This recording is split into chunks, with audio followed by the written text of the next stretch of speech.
Hello student, स्वागत है हमारे YouTube channel Gurukul study zone पर। जैसे कि हम लोग पिछले क्लास में देखे थे, श्वसन क्या है और श्वसन के समीकरण के बारे में पढ़े थे। चलिए थोड़ा सा पिछले में जो हम लोग पिछले क्लास में पढ़े थे श्वसन के बारे में, तो श्वसन के समीकरण को फिर से हम लोग देख लेते हैं। इससे पहले यदि हमारे चैनल को सब्सक्राइब नहीं किए हैं तो सब्सक्राइब कर लीजिएगा और बगल के बेल आइकन को भी दबा दीजिएगा।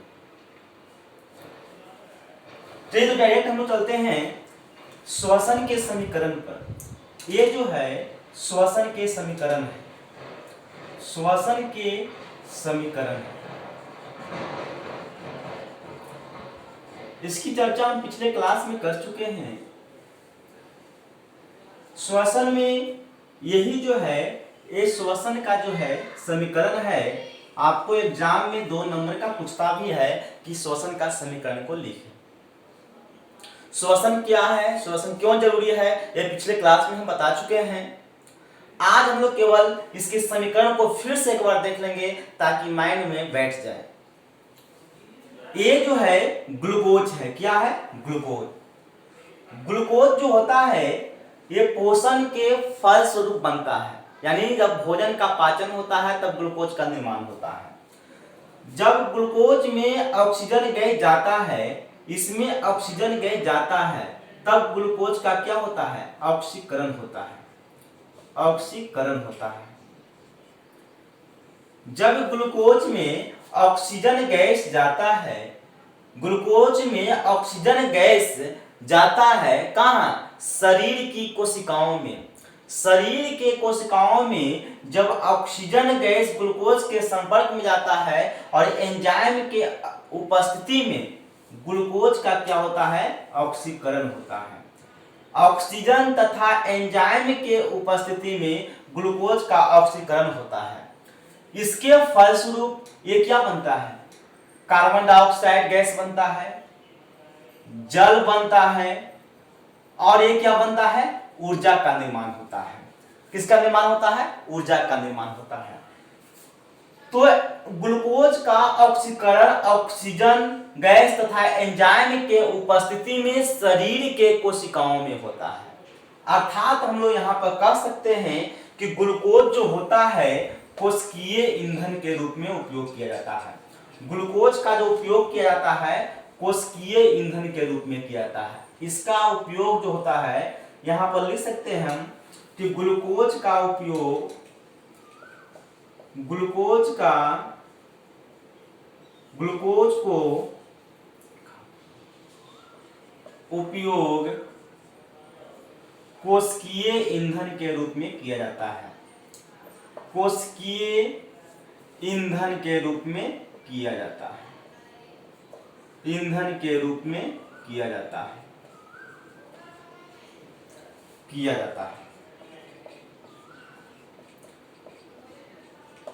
जब कोशिकीय ईंधन के रूप में देखते हैं आप बाबू कि जब ईंधन के रूप में कोई चीज को जलाएंगे, जलाने का काम कौन करता है? तो ऑक्सीजन। देखते हैं कोई भी वस्तु को जलाने के लिए, जलाने में सहयोग कौन करता है? Oxygen gas. तो इसी तरह ग्लूकोज को ऑक्सीकरण करने के लिए, ग्लूकोज का जब ऑक्सीकरण होता है, ग्लूकोज का ऑक्सीकरण होता है, तब क्या होता है? ग्लूकोज का उपयोग कोशिकीय ईंधन के रूप में होता है। मतलब ऑक्सीकरण में ग्लूकोज का उपयोग क्या होता है? ईंधन के रूप में, कोशिकीय ईंधन के रूप में किया जाता है। यह कब क्रिया संपन्न होती है? ग्लूकोज का ऑक्सीकरण कब होगा? ऑक्सीकरण कब होगा? तो ऑक्सीजन गैस और एंजाइम की उपस्थिति में होगा। कहां होगा? तो शरीर के कोशिकाओं में होगा।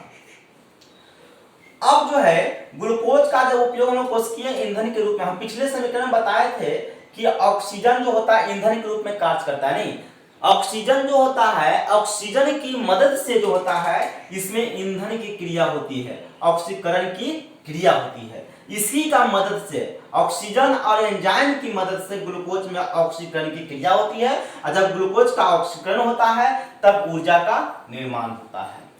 अब जो ऊर्जा का निर्माण होता है, यह ऊर्जा कहां संचित रहता है? एटीपी में संचित रहता है। कहां संचित रहता है? एटीपी में। बताया गया है किस तरह एटीपी आता है। एडीपी, एडेनोसाइन जो होता है, एडेनोसिन डाइफॉस्फेट से मिलने से क्या होता है, एटीपी का निर्माण होता है, बताया थे आपको। तो ये एटीपी जो होता है रासायनिक है, क्या है, रासायनिक बंधन है। जो एटीपी जो होता है ये रासायनिक ऊर्जा के रूप में संचित होता है। कैसा ऊर्जा होता है, रासायनिक ऊर्जा, रासायनिक ऊर्जा होता है। एटीपी में जो ऊर्जा होता है कैसा ऊर्जा, रासायनिक ऊर्जा के रूप में होता है। अब जब एटीपी में क्या होता है, रासायनिक ऊर्जा में, रासायनिक ऊर्जा में एटीपी में देखने को क्या मिलता है, तो एटी प्लस 3 गो पी, 3 फास्फेट, यही देखिए क्या है, रासायनिक बॉन्ड है। क्या है, रासायनिक बॉन्ड, मतलब एटीपी इसी को कहते हैं, एडी माइनस 3 को क्या है, फास्फोरस है। एटीपी मतलब क्या है, एडेनोसिन और 3 फास्फेट, इसी को कहते हैं एडेनोसिन ट्राइफॉस्फेट। इसी का पूरा एटीपी का पूरा नाम हो गया। ये कैसे बनता है पिछले क्लास में देख चुके हैं। तो यही जो है कोशिका का कार्य कहते हैं, ऊर्जा गृह कहते हैं। कोशिकाओं में ऊर्जा गृह इसी को कहा जाता है, ऊर्जा गृह। कोशिकाओं में इसको लिख सकते हैं कोशिकाओं का ऊर्जा गृह, यानी एटीपी को कहा। माइटोकॉन्ड्रिया में यह क्रिया जो संपन्न होती है, एटीपी जो संपन्न होता है, ऊर्जा का निर्माण होता है, पूर्ण रूप में ऊर्जा का निर्माण होता है, वो कहाँ होता है, तो माइटोकॉन्ड्रिया में होता है। और वो जो भी ऊर्जा निर्माण होता है वो ऊर्जा संचित में होता है, तो एटीपी के रूप में संचित होता है। अर्थात ये जो एटीपी होता है, एटीपी को हम लोग कहते हैं सार्वजनिक वाहक। सभी जैव कोशिकाओं में सार्वजनिक वाहक का कार्य करता है कौन, एटीपी करता है। समस्त जीवों में, अर्थात लिख सकते हैं कि समस्त जीवों में, समस्त जीवों में, समस्त जीवों में, समस्त जीवों में, समस्त समस्त जैव कोशिकाओं में, जैव कोशिकाओं में, समस्त जैव कोशिकाओं में, समस्त जैव कोशिकाओं में रासायनिक ऊर्जा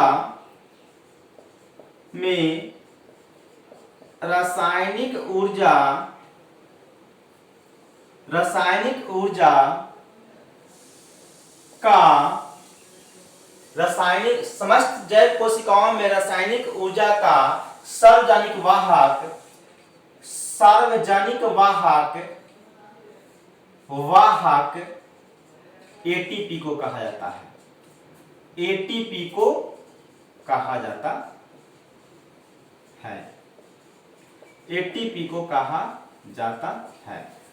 क्यों कहा जाता है, क्योंकि ये जो एटीपी होता है इसी को हम लोग क्या कहते हैं, जो ये बॉन्ड बना, रासायनिक जो बॉन्ड बना, इसी को हम लोग एटीपी कहते हैं। क्या कहते हैं, एटीपी कहते हैं। तो एटीपी जब भी कोशिकाओं में ऊर्जा की जरूरत होती है, जब भी जीव के कोशिकाओं में ऊर्जा की जरूरत होती है, तो क्या होता है, यहां से बॉन्ड टूटता है, तो एक बॉन्ड टूटेगा तो ऊर्जा का निर्माण होगा, और वही ऊर्जा का क्या कहता है, शरीर में उसका उपयोग किया जाता है। समझ गए। अर्थात जो ऊर्जा होता है वो रासायनिक के रूप में रहता है, और जब वो रासायनिक बॉन्ड टूटता है तो ऊर्जा का निर्माण होता है। अर्थात हम लोग कह सकते हैं कि समस्त जैव कोशिकाओं में रासायनिक का सार्वजनिक वाहक, रासायनिक ऊर्जा का सार्वजनिक वाहक एटीपी को कहा जाता है। रासायनिक ऊर्जा का सार्वजनिक वाहक जो है किसको कहा जाता है, एटीपी को कहा जाता है। सार्वजनिक वाहक एटीपी को कहा जाता है। ठीक है, इसको लिख लीजिए, ये सब ऑब्जेक्टिव में पूछ सकता है। अब हम लोग जो है इसको लिखिए जल्दी, आगे देखेंगे।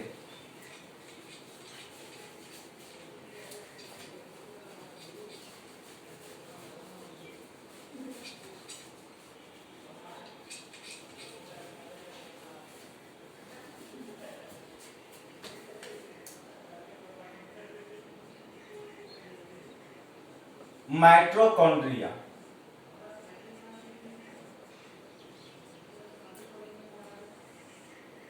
माइटोकॉन्ड्रिया, माइटोकॉन्ड्रिया का जो क्रिया, माइटोकॉन्ड्रिया कहने का मतलब है कि जब वायवीय श्वसन के बारे में आपको पढ़ाया गया, वायवीय श्वसन के बारे में, तो वायवीय श्वसन में क्या बताया गया कि वायवीय श्वसन में जो होता है, वायवीय श्वसन की क्रिया कहाँ होती है, तो माइटोकॉन्ड्रिया में होती है। वायवीय श्वसन की क्रिया माइटोकॉन्ड्रिया में होती है।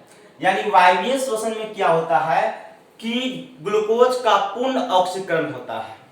ये जो वायवीय श्वसन होता है इसी में क्या होता है कि C6H12O6 प्लस 6O2, इसको कहते हैं हम लोग, क्या निर्माण होगा, H2O प्लस CO2 प्लस ऊर्जा। तो वायवीय श्वसन में क्या होता है कि ऑक्सीजन के उपस्थिति में क्या होता है कि ग्लूकोज का पूर्ण ऑक्सीकरण होता है, और यह क्रिया कहाँ होती है, माइटोकॉन्ड्रिया में होती है। और यही कारण है कि ऊर्जा ये जो ग्लूकोज होता है यह पूर्ण रूपेण ऑक्सीकरण होकर पूरा का पूरा ऊर्जा प्राप्त करता है। यानी 673 बताए थे हम आपको कैलोरी ऊर्जा। कहने का मतलब है कि पाइरूवेट का पूर्ण विखंडन माइटोकॉन्ड्रिया में होती है। पाइरूवेट का पूर्ण विखंडन माइटोकॉन्ड्रिया में होती है, जिसके कारण इसे कोशिकाओं का ऊर्जा गृह भी कहा जाता है। कोशिकाओं का ऊर्जा गृह भी कहा जाता है, अर्थात माइटोकॉन्ड्रिया को कोशिकाओं का ऊर्जा गृह भी कहा जाता है, यानी ऊर्जा घर कहा जाता है। मतलब ऊर्जा निर्माण सबसे ज्यादा किसमें होता है, तो माइटोकॉन्ड्रिया में होता है, और जो भी ऊर्जा निर्माण होता है वो एटीपी के रूप में संचित हो जाता है। अच्छा देखिए, जहाँ खाना बनता है उसको हम लोग घर कहते हैं, गृह कहते हैं। तो जहाँ ऊर्जा का निर्माण होता है उसको ऊर्जा का घर कहेंगे। तो ऊर्जा का घर किसको कहेंगे, तो माइटोकॉन्ड्रिया को। तो कहाँ ऊर्जा का निर्माण, कोशिकाओं में, इसीलिए उस कोशिकाओं में ऊर्जा गृह किसको कहा जाता है, माइटोकॉन्ड्रिया को। इसको लिख सकते हैं आप लोग।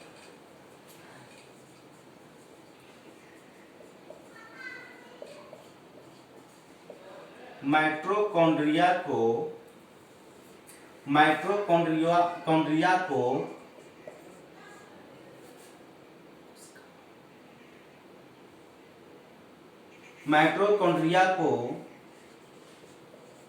कोशिकाओं का ऊर्जा गृह कहा जाता है।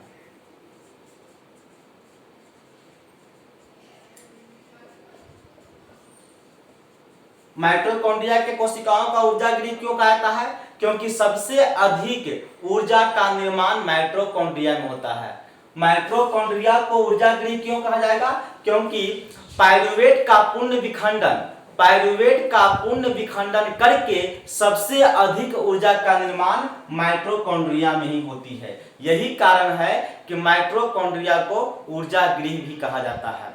फिर से आप लोग ध्यान से समझिएगा, माइटोकॉन्ड्रिया को ऊर्जा गृह क्यों कहा जाता है, तो क्योंकि माइटोकॉन्ड्रिया में पाइरूवेट का पूर्ण विखंडन होता है और बहुत अधिक मात्रा में ऊर्जा का निर्माण होता है, जिसके चलते इसको माइटोकॉन्ड्रिया को ऊर्जा गृह कहा जाता है। आप लोग लिखना चाहे तो लिख सकते हैं कि माइटोकॉन्ड्रिया को ऊर्जा गृह क्यों कहा जाता है, कोशिकाओं का ऊर्जा गृह क्यों कहा जाता है। इसमें लिखिएगा, माइटोकॉन्ड्रिया को कोशिकाओं का ऊर्जा गृह कहा जाता है। कोशिकाओं का ऊर्जा गृह कहा जाता है क्योंकि पाइरूवेट का पूर्ण विखंडन इसी में होता है,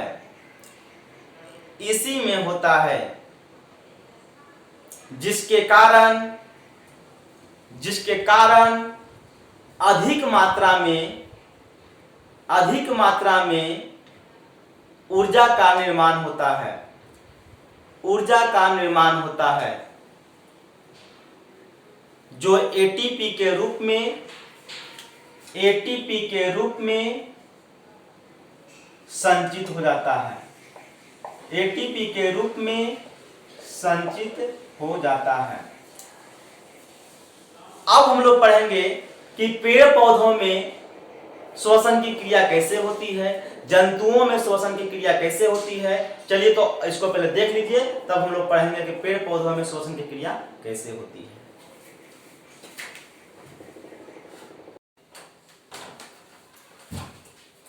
चलिए हम लोग देखते हैं कि पेड़ पौधों में श्वसन की क्रिया, पेड़ पौधों में श्वसन की क्रिया कैसे होती है इसके बारे में हम लोग जानेंगे। तो पेड़ पौधों में श्वसन की क्रिया जो होती है विसरण द्वारा होती है। सबसे पहले जानेंगे हम लोग किसके द्वारा होती है, विसरण क्रिया द्वारा होती है। पेड़ पौधों में श्वसन की क्रिया विसरण क्रिया द्वारा होती है।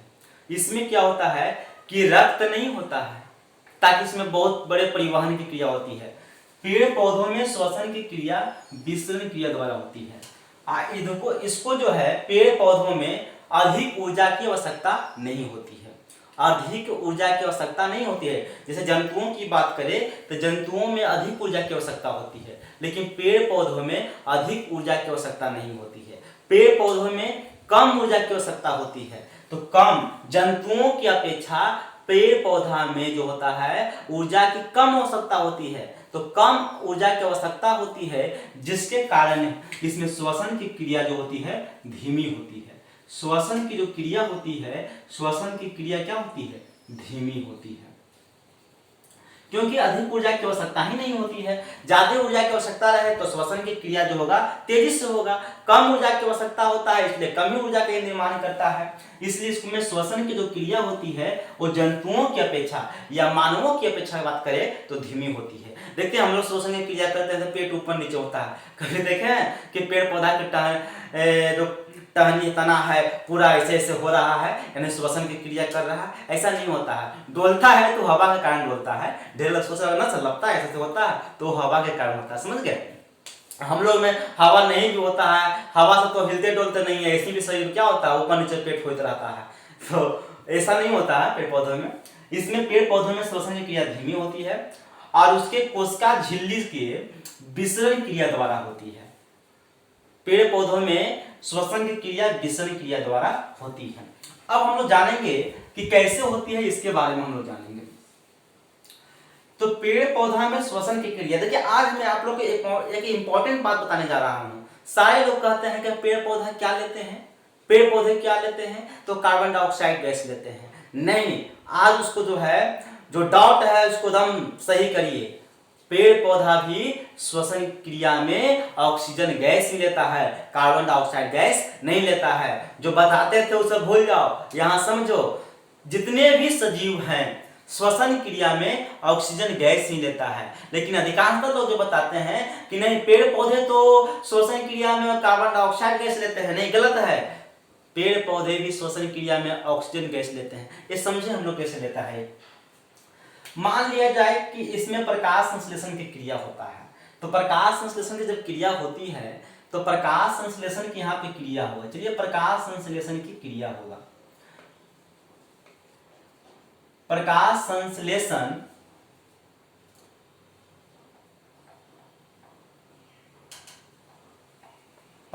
संश्लेषण की बात करें तो ये प्रकाश संश्लेषण की जब क्रिया होगी तो प्रकाश संश्लेषण की क्रिया होती है तो कार्बन डाइऑक्साइड गैस को लेता है, समझिएगा। कार्बन डाइऑक्साइड गैस को लिया, कार्बन डाइऑक्साइड गैस लिया, H2O लिया, ठीक है।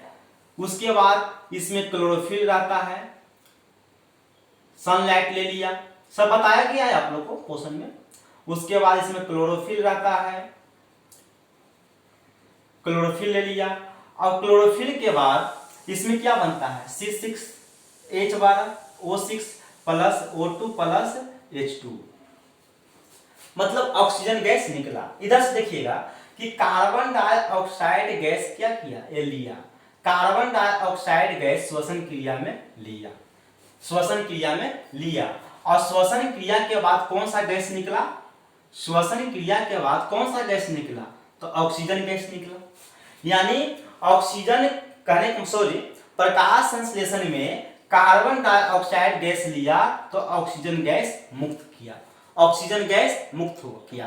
तो प्रकाश संश्लेषण की क्रिया कब होती है, जब सूर्य की प्रकाश रहता है, कार्बन डाइऑक्साइड गैस, जल और क्लोरोफिल रहता है। यही कारण है कि हर एक पेड़ पौधों में प्रकाश संश्लेषण की क्रिया दिन में होती है, क्योंकि दिन में ही सूर्य का प्रकाश मिलता है, रात में सूर्य का प्रकाश तो मिलता नहीं है। लेकिन अभी हम बता रहे थे कि श्वसन क्रिया में पेड़ पौधे क्या लेते हैं, ऑक्सीजन गैस लेते हैं। ये प्रकाश संश्लेषण हुआ। आपसे पूछे कि प्रकाश संश्लेषण में हरे पेड़ पौधे क्या लेते हैं, तो प्रकाश संश्लेषण में हरे पेड़ पौधे क्या लेते हैं, कार्बन डाइऑक्साइड गैस लेते हैं। लेकिन जब श्वसन की क्रिया होती है, जब श्वसन की क्रिया होती है तो इसमें भी क्या होता है, C6 बताए थे, किसके पश्चात ही बनता है, ग्लूकोज। तो ग्लूकोज C6H12O6। ये जो ग्लूकोज को विखंडन करने के लिए, ग्लूकोज को विखंडन करने के लिए क्या करता है कि यह भी जो है ऑक्सीजन गैस को ही लेता है। क्या लेता है, ऑक्सीजन गैस को ही लेता है। और तभी ऑक्सीजन गैस को लेता है तो यह भी निर्माण करता है क्या, H2O प्लस CO2 प्लस ऊर्जा का निर्माण करता है। समझिएगा, प्रकाश संश्लेषण में हरे पेड़ पौधा कार्बन डाइऑक्साइड गैस लेता है और ऑक्सीजन गैस छोड़ता है, ऑक्सीजन गैस छोड़ता है। यहाँ पे ऑक्सीजन कार्बन डाइऑक्साइड गैस लिया और ऑक्सीजन गैस छोड़ा, उप उत्पाद के रूप में क्या प्राप्त हुआ, उप उत्पाद के रूप में बात करें तो क्या प्राप्त हुआ, तो ऑक्सीजन गैस प्राप्त हुआ। जबकि जब यही श्वसन की क्रिया पेड़ पौधा करता है, श्वसन की क्रिया जब पेड़ पौधा करता है तो यही ग्लूकोज जो प्रकाश संश्लेषण के बाद जो ग्लूकोज का तैयार होता है, ग्लूकोज बनता है, तो ऊर्जा पाने के लिए, पेड़ पौधा में ऊर्जा की प्राप्ति के लिए इसमें श्वसन की क्रिया होती है।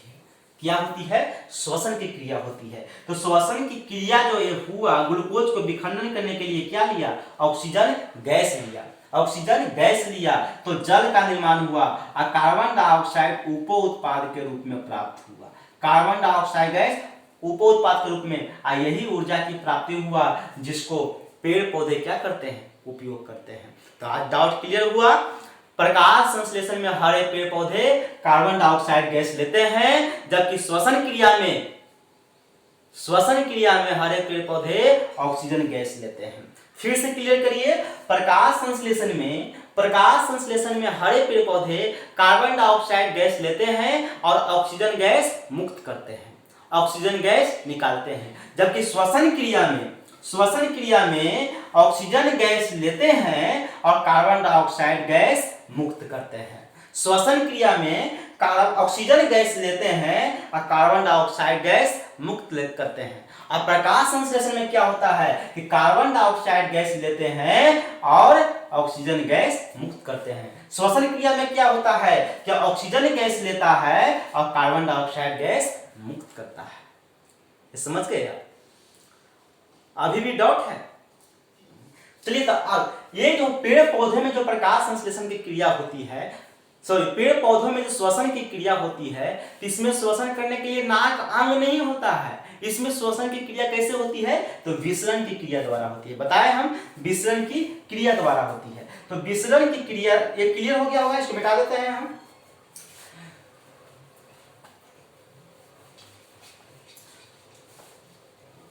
जब विसरण की क्रिया द्वारा होता है तो विसरण क्रिया में क्या होता है कि इसमें पत्ती होता है, पत्ता होता है, पत्ता में रंध्र होता है। क्या होता है, रंध्र होता है। रंध्र को इंग्लिश में क्या कहते हैं, अस्टोमाटा कहते हैं, अस्टोमाटा कहते हैं। उसके बाद तना होता है, तना में वात रंध्र होता है, वात रंध्र होता है।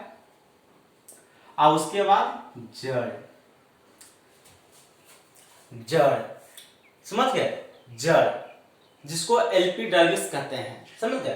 कहने का मतलब है कि पेड़ पौधों में प्रकाश संश्लेषण की जो क्रिया होती है, तो पेड़ पौधों में जो श्वसन की क्रिया होती है, तो पेड़ पौधों में श्वसन की क्रिया विसरण क्रिया द्वारा होती है, विसरण क्रिया द्वारा होती है। और पेड़ पौधों में श्वसन की क्रिया धीमी होती है, जंतुओं की अपेक्षा धीमी होती है, इसलिए इसमें कम ऊर्जा की प्राप्ति होती है। अब बात करते हैं कि पेड़ पौधों में श्वसन की क्रिया पेड़ पौधों के सभी भागों से होता है, जैसे पत्ती से, तना से और जड़ से। आप सोच रहे हो कि कैसे होता होगा? पत्ती में बाबू रंध्र होता है, पत्तियों, पेड़ पौधों के पत्ती देखिएगा तो उसमें रंध्र होता है, छिद्र होता है। वो छिद्र के माध्यम से क्या होता है, डायरेक्ट क्या करता है कि ऑक्सीजन, कार्बन डाइऑक्साइड गैस लेता है और ऑक्सीजन गैस निकाल देता है। जो पत्ती होता है, पत्ती में जो रंध्र होता है, छिद्र होता है, हम यहाँ पर अभी श्वसन क्रिया की बात कर रहे हैं, श्वसन क्रिया की। तो श्वसन क्रिया में क्या होता है कि हरे पेड़ पौधा पत्ती के जो रंध्र होता है, छिद्र होता है, इसके माध्यम से ऑक्सीजन गैस लिया और कार्बन डाइऑक्साइड गैस निकाल दिया। पत्ती के माध्यम से जो छिद्र होता है पत्ती में, उसी को रंध्र कहते हैं, वो क्या करता है कि ऑक्सीजन गैस लिया और कार्बन डाइऑक्साइड गैस मुक्त कर दिया। तना में भी देखते हैं वात रंध्र। तना में की बात करने का मतलब है कि इसमें पेड़ पौधा में देखे होंगे कि छिलका रहता है, और छिलका में देखिएगा तो हल्का उसमें छिद्र रहता है, तो वो सब छिद्र उसी को कहते हैं वात रंध्र। तो क्या होता है कि वात रंध्र के माध्यम से भी क्या होता है, पेड़ पौधे कि ऑक्सीजन गैस लेता है और कार्बन डाइऑक्साइड गैस क्या करता है, मुक्त कर देता है। मतलब तना के द्वारा भी क्या करता है, या श्वसन की क्रिया पेड़ पौधा करता है। जड़ के द्वारा भी क्या करता है, या श्वसन की क्रिया करता है। जड़ के द्वारा भी पेड़ पौधा श्वसन की क्रिया करता है। जड़ के द्वारा भी पेड़ पौधा श्वसन की क्रिया करता है। अर्थात लिख के आप लोग डैश दीजिए कि पेड़ पौधों में श्वसन की क्रिया कैसे होती है। पेड़ पौधों में श्वसन की क्रिया कैसे होती है, लिख के डैश दीजिए और लिखिए। तो लिखिएगा, हरे पेड़ पौधों में, हरे पेड़ पौधों में, हरे पेड़ पौधों में श्वसन की क्रिया विसरण क्रिया द्वारा होती है। श्वसन की क्रिया विसरण क्रिया द्वारा होती है। विसरण क्रिया द्वारा होती है।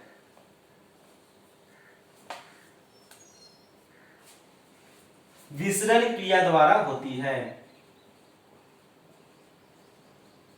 विसरण क्रिया द्वारा होती है। इसमें श्वसन की क्रिया, इसमें श्वसन की क्रिया पेड़ पौधा के सभी भागों, पेड़ पौधा के सभी भागों, पेड़ पौधा के सभी भागों जैसे पत्तियां, पत्तियां, तना तथा जड़ के द्वारा होती है, तथा जड़ के द्वारा होती है, तथा जड़ के द्वारा होती है, तथा जड़ के द्वारा होती है। यह रंध्र के द्वारा, यह रंध्र के द्वारा, यह रंध्र के द्वारा, जिसको छिद्र कहते हैं, यह रंध्र के द्वारा ऑक्सीजन गैस को, ऑक्सीजन गैस को कोशिकाओं में लेता है, कोशिकाओं में लेता है, कोशिकाओं में लेता है, और कार्बन डाइऑक्साइड को, कार्बन डाइऑक्साइड को, कार्बन डाइऑक्साइड को रंध्र के माध्यम से फिर बाहर कर देता है, रंध्र के माध्यम से बाहर कर देता है। और प्राप्त जल तथा ऊर्जा को, प्राप्त जल तथा ऊर्जा को वो शरीर की क्रियाओं में, वे शरीर की क्रियाओं में, शरीर की क्रियाओं में खपत करता है, खपत करता है, खपत करता है। इसमें जंतुओं की अपेक्षा, इसमें जंतुओं की अपेक्षा श्वसन की क्रिया धीमी होती है, श्वसन की क्रिया धीमी होती है तथा कम ऊर्जा की प्राप्ति होती है, कम ऊर्जा की प्राप्ति होती है, कम ऊर्जा की प्राप्ति होती है। इस प्रकार पेड़ पौधों में श्वसन की क्रिया संपन्न होती है, पेड़ पौधों में श्वसन की क्रिया संपन्न होती है, पेड़ पौधों में श्वसन की क्रिया संपन्न होती है। देखिएगा, पत्तियों में रंध्र के द्वारा ऑक्सीजन गैस को लेता है और कार्बन डाइऑक्साइड गैस को छोड़ देता है। तना में पेड़ पौधे तना के द्वारा ऑक्सीजन गैस को लेता है, तना में वात रंध्र होता है, उसको जो छिद्र होता है तना में उसको वात रंध्र कहते हैं। तो ऑक्सीजन गैस लेता है और इसी के माध्यम से क्या कर देता है, कार्बन डाइऑक्साइड को छोड़ देता है। जड़ में एपिडर्मल, आप लोग सोचे होंगे कि सर जड़ तो मिट्टी में रहता है तो प्रकाश संश्लेषण की क्रिया कैसे करता होगा, सॉरी श्वसन की क्रिया कैसे करता होगा, उसमें ऑक्सीजन गैस कैसे जाता होगा, कार्बन डाइऑक्साइड गैस कैसे निकलता होगा। देखिए जब ये जड़ में होता है तो जड़ में देखते होंगे बाबू, मिट्टी में देखते होंगे कि मिट्टी में दरार टाइप का होता है या मिट्टी में छिद्र होता है, तब पानी रिसता है, तो छिद्र रहता है उसमें ऑक्सीजन गैस फंसा हुआ रहता है। वही छिद्र के माध्यम से क्या करता है कि जड़ जो होता है ऑक्सीजन गैस को लेता है और कार्बन डाइऑक्साइड को फिर क्या कर देता है, बाहर कर देता है। यानी मिट्टी के अंदर छिद्र रहने के कारण मिट्टी के छिद्र के माध्यम से ही जड़ क्या करता है कि ऑक्सीजन गैस ग्रहण कर देता है और कार्बन डाइऑक्साइड गैस को बाहर कर देता है। चलिए ये हुआ आपका। अब हम लोग आगे पढ़ेंगे कि जंतुओं में श्वसन की क्रिया कैसे होती है। जंतुओं में श्वसन की क्रिया कैसे होती है, चलिए इसको आप एक बार देख लीजिए, नोट कर लीजिए, उसके बाद हम दिखाते हैं आप लोगों को जंतुओं में श्वसन की क्रिया कैसे होती है। चलिए जल्दी करिए।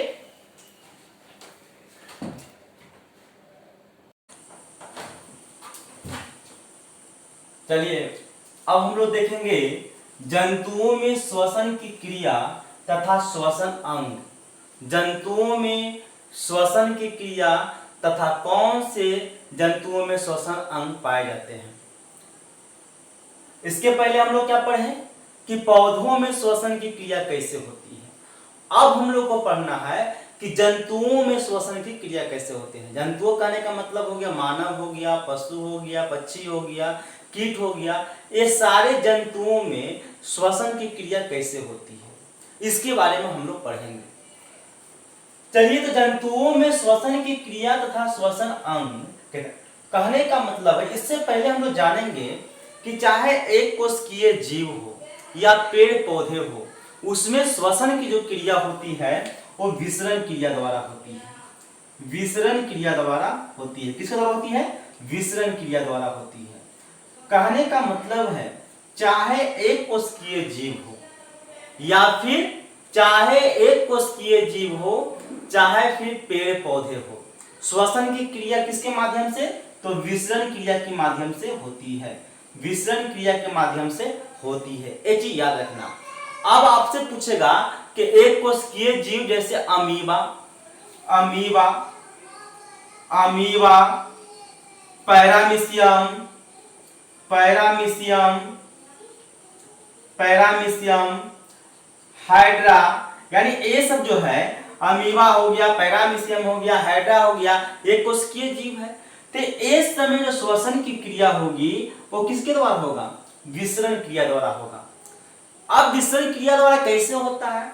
क्या होता है कि अमीबा का जो कोशिका झिल्ली होता है, जो इसका कोशिका झिल्ली होता है, ये कोशिका झिल्ली में क्या होती है? छिद्र होती है। तो कोशिका झिल्ली में छिद्र होने के कारण उसमें ऑक्सीजन गैस लिया जाता है और डायरेक्ट श्वसन क्रिया के बाद कार्बन डाइऑक्साइड गैस को वापस कर दिया जाता है। अर्थात इतना याद रखना है कि अमीबा तथा पैरामीशियम अन्य कोशिकीय जीवों में श्वसन की क्रिया विसरण के द्वारा होती है। विसरण क्रिया द्वारा होती है। पेड़ पौधों में भी श्वसन की क्रिया किसके द्वारा होती है? तो विसरण क्रिया द्वारा होती है। पेड़ पौधों के सभी भागों से होता है, बताया गया आपको, जैसे जड़, तना, पत्तियां। याद रखना है कि अमीबा तथा पैरामीशियम में, हाइड्रा में श्वसन की क्रिया विसरण क्रिया द्वारा होती है। विसरण क्रिया द्वारा होती है। अब जो है लेकिन एक कोशिकीय से बड़े बड़े जीव जंतुओं में श्वसन की जो क्रिया होती है उसके लिए एक विशेष अंग होता है जीवों में। जैसे कहने का मतलब मानव हो गया, कीट हो गया, तिलचट्टा हो गया, बकरी हो गया। कहने का मतलब है कि बाकी जितने भी जंतु हैं, बड़े बड़े जंतु हैं, ये सब में श्वसन की जो क्रिया होती है उसके लिए उसके शरीर में एक विशेष प्रकार के क्या होता है? अंग होता है। एक विशेष प्रकार का क्या होता है, अंग होता है। वो कौन कौन से अंग होता है अब उसके बारे में हम लोग जानेंगे। पहला जो है श्वास नली या ट्रैकिया। श्वास नली या ट्रैकिया, तो श्वास नली ट्रैकिया है क्या, इसके बारे में जानेंगे। तो श्वास नली जो है या ट्रैकिया जिसको कहते हैं, यह एक अत्यंत शाखित हवा भरी नलिका है। अत्यंत शाखित हवा भरी नलिका मतलब नली है, जो क्या होता है कि एक ओर सीधे ऊतकों के संपर्क में, कहां, शरीर के अंदर, और दूसरी ओर कहां रहता है, तो शरीर के बाहर संपर्क में रहता है। एक ओर ऊतकों के संपर्क में और दूसरी ओर शरीर के बाहर के संपर्क में रहता है। अर्थात कह सकते हैं कि श्वास नली या ट्रैकिया जो है एक अत्यंत हवा भरी नलिका है, जो एक ओर ऊतकों के संपर्क में और दूसरी ओर शरीर के सतह पर श्वास रंध्र में खुलता है। मतलब नासिका छिद्र या सांस लेने के जो सतह के बाहरी छिद्र होता है, जैसे हम लोगों को बारे में कहा जाए तो नाक हुआ, नासिका छिद्र हुआ, ये क्या है, शरीर के ऊपरी सतह से खुला हुआ है, समझ गए। तो उसी तरह कीट में डायरेक्ट होता है, हम लोग में तो कई फेफड़ा तरफ होता है ना, तो कीट में क्या होता है कि एक डायरेक्ट जो होता है उसके सतह पर और एक उसके डायरेक्ट कोशिका में, मतलब इस तरह की पतली नली होती होगी, जो एक और क्या होता है शरीर के अंदर, ये हो गया शरीर के अंदर, शरीर के अंदर, आई हो गया शरीर के बाहर यानी सतह पर। इधर से हवा गया, यहां श्वसन की क्रिया हुआ और फिर कार्बन डाइऑक्साइड बाहर हो गया, समझ गए। ये सब छोटा छोटा टॉपिक है, इसको समझ लेंगे। अर्थात यही चीज को हम लिख दिए यहाँ पर, यह शरीर के भीतर अत्यंत शाखित हवा भरी नलिकाएं हैं, जो एक ओर सीधे ऊतकों के संपर्क में तथा दूसरी ओर शरीर के सतह श्वास रंध्र से जुड़ी होती है। बिल्कुल से वही लिखा हुआ। अब आपसे पूछेगा कि यह क्रिया किसमें होती है, तो यह क्रिया प्रत्येक कीटों में होती है। जो भी कीट के श्रेणी में होती है उसमें श्वसन की क्रिया श्वास नली या ट्रैकिया के द्वारा होता है। अब कीट की बात करें तो जैसे क्या हो गया, तिलचट्टा हो गया, टिड्डा हो गया, अन्य बाकी जितने भी कीट होंगे वो सभी कीटों में श्वसन की क्रिया श्वास नली या ट्रैकिया के द्वारा होता है।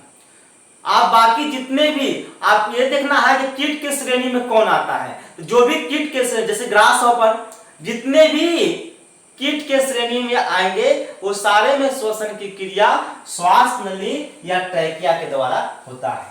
चलिए, जैसे में क्या हो गया, टिड्डा, तिलचट्टा तथा अन्य कीट, ठीक है। चलिए, ये आपका कंप्लीट हुआ। दूसरा जो होता है आपका गिल्स होता है। गिल्स, गिल्स कहां पाया जाता है, तो ये गिल्स जो होता है मछलियों में पाया जाता है। गिल्स क्या होता है, मछलियों में पाया जाता है, और यह हवा के, यह जो होता है मछलियों में पाया जाता है। जल में घुला जो हवा रहता है, ऑक्सीजन रहता है, उसको श्वसन क्रिया में यह उपयोग करता है। जैसे आप लोग सोच रहे होंगे कि जल, जल का मतलब क्या, H2O, तो ये H2O जो बाबू है तो ये ऑक्सीजन है। तो क्या करता है कि मछली क्या करता है कि यही ऑक्सीजन को क्या करता है, जल में ऑक्सीजन जो घुला होता है वो ऑक्सीजन को तोड़ के श्वसन क्रिया में उपयोग करता है, श्वसन क्रिया में उपयोग करता है। तो ये जल से जो ऑक्सीजन तोड़ता है वो किसके द्वारा श्वसन क्रिया में काम करता है, तो गिल्स के द्वारा। क्या होता है, गिल्स के द्वारा। अर्थात मछलियां में जो गिल्स होता है वो जल में घुले हुए ऑक्सीजन का उपयोग श्वसन क्रिया में करता है। आपसे पूछेगा कि कौन ऐसा जीव है जो जल में घुला हुआ ऑक्सीजन का उपयोग या जल में रहकर जल में घुला हुआ ऑक्सीजन का उपयोग श्वसन क्रिया में करता है, तो कौन हो जाएगा, मछली हो जाएगा, ठीक है। अब जो होता है प्रत्येक मछलियों में 2 गिल होते हैं। कितने होते हैं, 2 गिल होते हैं। प्रत्येक मछली जो होता है वो उसमें 2 गिल होता है, और दोनों गिल जो होता है एक चिपटी थैली में बंद होता है। दोनों गिल जो होता है एक चिपटी थैली में बंद रहता है।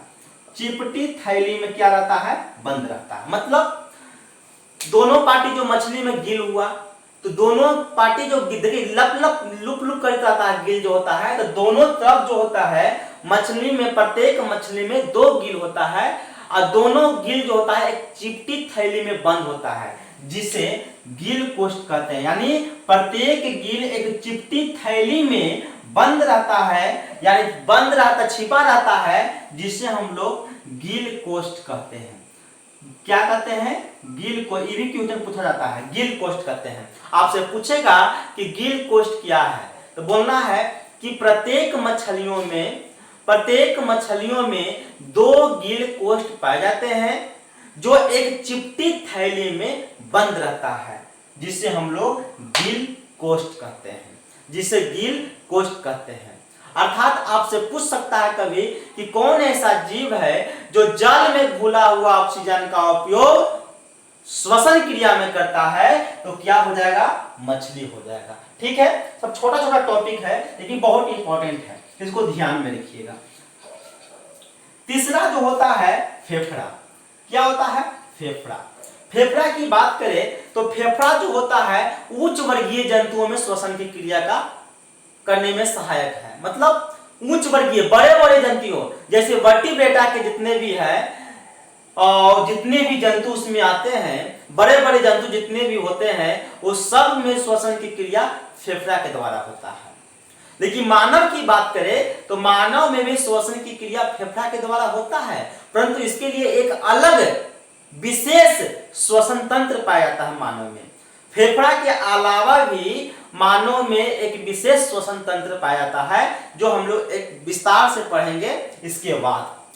आपसे पूछे कि फेफड़ा जो होता है, फेफड़ा में श्वसन की क्रिया, फेफड़ा के माध्यम से श्वसन की क्रिया कौन जीव करता है, तो आपको बोलना है कि बड़े बड़े जो जीव जंतु होते हैं, जंतुओं में, पौधे में तो होगा नहीं, पौधे में तो विषण होता है, तो बड़े बड़े जंतुओं में श्वसन की क्रिया फेफड़ा के द्वारा होता है। जैसे किसको? जैसे हम लोग बात कर ले कछुआ की, कछुआ, उसके बाद मगरमच्छ, उसके बाद बात कर ले हम लोग मानव, और भी बहुत सारे, शेर हो जाएंगे, बाघ हो जाएंगे। तो ये सब में जो होता है, जो श्वसन की क्रिया होती है, वो फेफड़ा के माध्यम से होता है। किसके माध्यम से होता है बाबू? फेफड़ा के माध्यम से। आपसे पूछेगा प्रश्न कि फेफड़ा के माध्यम, आपसे पूछेगा कि मगरमच्छ में श्वसन की क्रिया, श्वसन अंग कौन है, तो मगरमच्छ में श्वसन अंग फेफड़ा होगा। मानव में श्वसन अंग कौन पाया जाता है, तो फेफड़ा। कछुआ में श्वसन अंग फेफड़ा। आपसे पूछेगा मछलियों में श्वसन अंग क्या पाया जाता है, तो गिल्स। बोलेगा टिड्डा में या तिलचट्टा में कौन सा श्वसन अंग पाया जाता है, तो श्वास नली या ट्रैकिया। ठीक है, इसको लिखिएगा। अब जो है मानव में एक विशेष प्रकार का जो श्वसन अंग पाया जाता है, वह कौन सा श्वसन अंग विशेष प्रकार का पाया जाता है, उसके बारे में हम लोग पढ़ेंगे। समझ गए? अब जो है इसके बाद जो हम लोग पढ़ेंगे, केवल मानव के श्वसन तंत्र, मानव में एक विशेष अंग पाया जाता है श्वसन करने के लिए फेफड़ा के अलावा, जिसे हम लोग श्वसन तंत्र कहते हैं। तो मानव के श्वसन तंत्र के बारे में हम लोग अब डायग्राम के माध्यम से पढ़ेंगे।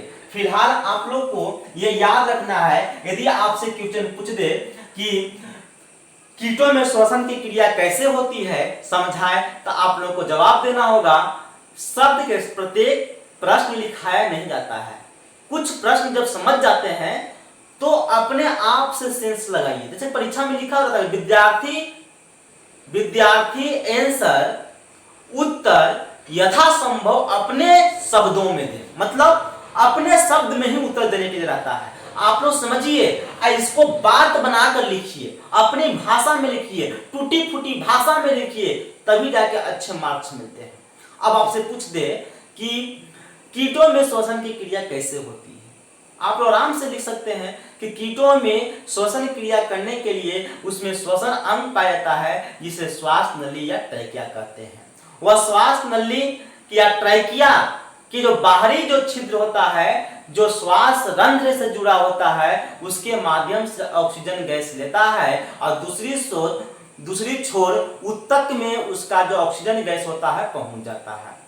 जहां पर श्वसन क्रिया के पश्चात प्राप्त कार्बन डाइऑक्साइड को पुनः श्वास रंध्र के द्वारा वायुमंडल में छोड़ दिया जाता है। इस प्रकार कीटों में श्वसन की क्रिया संपन्न होती है। उसी प्रकार मछलियों में लिख लेना है।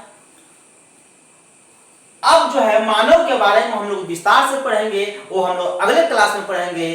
तो आज का क्लास इतना ही, लेकिन जाते जाते लाइक, सब्सक्राइब और बेल आइकन को जरूर दबाइए और कम से कम 10 दोस्त को अपने दोस्त को शेयर करिए ताकि वो भी हमसे हेल्प ले सके। यदि इतना के बावजूद भी आप लोगों को कोई समस्या हो तो कमेंट के माध्यम से हमें जरूर बताइएगा। धन्यवाद।